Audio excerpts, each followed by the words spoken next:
শীতের ভোর, রাস্তার ধারে জড়সড় হয়ে বসে আছে একটি মেয়ে।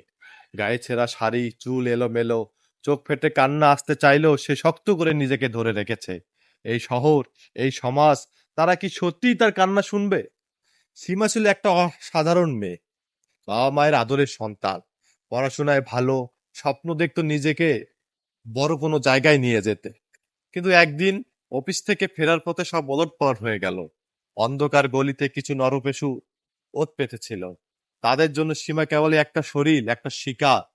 সেদিন সীমা লড়াই করেছিল, কিন্তু শক্তির কাছে পরাজিত হতে হয়েছিল তাকে। রাত কেটে গেছে, শহর জেগে উঠেছে, কিন্তু তার শরীর আর আত্মা একসঙ্গে রক্তাক্ত হয়ে পড়ে আছে নর্দমার ওই পাশে।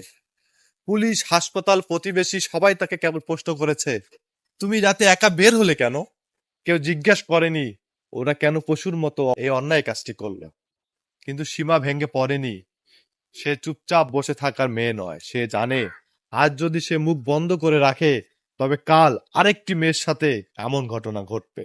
সে উঠে দাঁড়ায়। তার কাঁধে এখন কেবল নিজের নয়, হাজারো নির্যাতিতার কান্নার ভার। সে একে একে মিডিয়া, মানবাধিকার সংগঠন এবং পুলিশের কাছে যায়।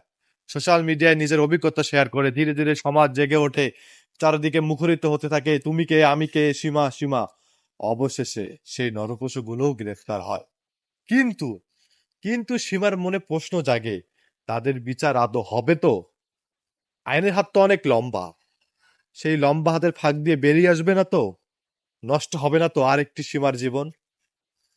দশের উদ্দেশ্যে আমি মিজান একটা কথা বলি, মনে রাখবেন, ধর্ষিত হওয়া লজ্জার নয়, বরং ধর্ষক হয়ে বেঁচে থাকাটাই দেশ ও দশের জন্য লজ্জা। আসুন আমরা সেই লজ্জা থেকে বাঁচি, সর্বোচ্চ শাস্তির ব্যবস্থা করি ওই নরপশুদের জন্য। ধন্যবাদ। ভিডিওটা ভালো লাগলে শেয়ার করবেন, লাইক কমেন্ট করবেন।